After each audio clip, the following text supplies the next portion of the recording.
Hello दोस्तों, कैसे हो आप लोग। इस वीडियो में हम एनालाइज करेंगे 15 सितंबर का एसएससी सीजीएल का शिफ्ट थर्ड, जो कि आज का लास्ट वाला पेपर हुआ।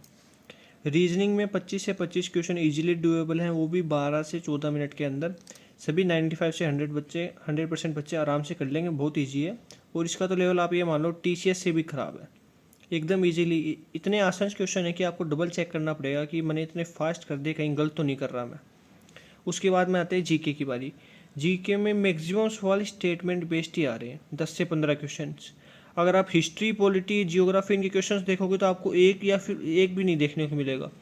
आप जिसका भी पेपर आओ उससे पूछ लो कि भाई हिस्ट्री इन सब्जेक्ट से कोई सवाल आया है, तो उसको यही नहीं पता चलेगा कि कौन सा डायरेक्ट सवाल आया है। और आप किसी से एडवाइस मांगोगे या फिर मेरी एडवाइस ये लोगे कि आपका आने वाला पेपर है तो जीके कहाँ से पढ़नी है, तो नहीं पता भाई कहीं कहाँ से पढ़नी है। और मत पढ़ो कि ऐसा कुछ है नहीं जो आपने पढ़ा वो जीके में आ रहा है। करंट भी आ रहा है 2022, 23, 24, पता नहीं कहाँ से करंट के क्वेश्चन आ रहे हैं। एक भी करंट का भी डायरेक्ट क्वेश्चन नहीं है कि डायरेक्टली अगर आपको करंट याद हो तो हो जाए। और ये इतनी लेंदी हो गई, इसमें 10 से 15 मिनट लग रहा है। और क्वेश्चन आपको स्टेटमेंट वाले एलिमिनेशन से करने पड़ रहे हैं कि ये वाला ऑप्शन होगा, ये वाला नहीं होगा, ये वाला नहीं होगा।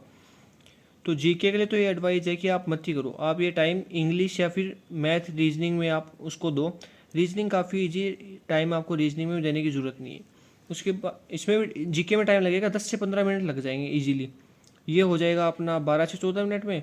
मैथ की बात करते हैं। मैथ में 15 से 18 क्वेश्चन एकदम ईजी आ रहे हैं टीसीएस लेवल के, जो कि 15-16 मिनट में हो जाएंगे।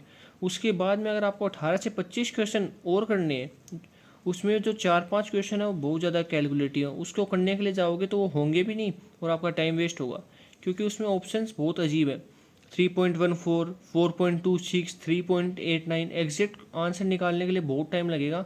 इससे अच्छा आप वो अपना टाइम जीके और इसमें दे सकते हो, इंग्लिश में। क्योंकि इंग्लिश में भी टाइम लग रहा है। 10 से 15 मिनट इंग्लिश में ईजिली लग जाएंगे, क्योंकि इंग्लिश टफ आ रही है, जीके टफ आ रही है।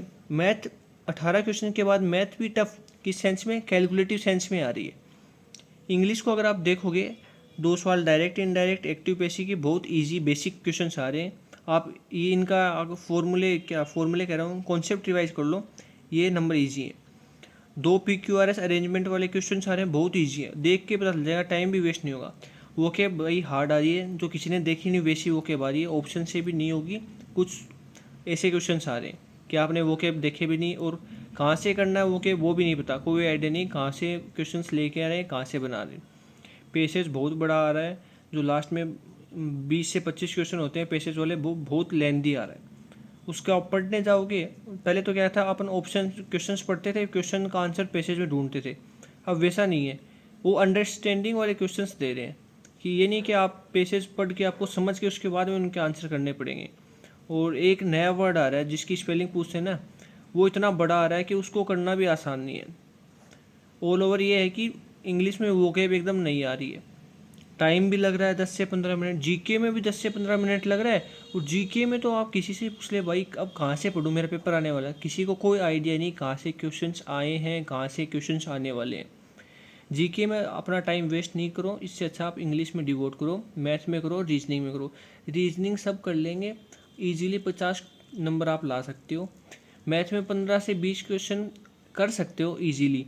उसके बाद आप एक, पहले तो आप 15 से 20 18 क्वेश्चंस कर लो, उसके बाद फिर से आओ, फिर आपको लगे कि आपके पास टाइम है, उसके बाद में वो बचे हुए क्वेश्चन अटैम्प्ट करो। और फिर भी आपको टाइम बचा के किस में डिवोट करना है, जीके में क्वेश्चंस करने पड़ेंगे, क्योंकि नहीं आ रहे फिर भी करने पड़ेंगे, और इंग्लिश में करने पड़ेंगे। तो ये था आज का रिव्यू। अगर आपको अच्छा लगा तो लाइक, शेयर, कमेंट ज़रूर कर देना भाई लोग।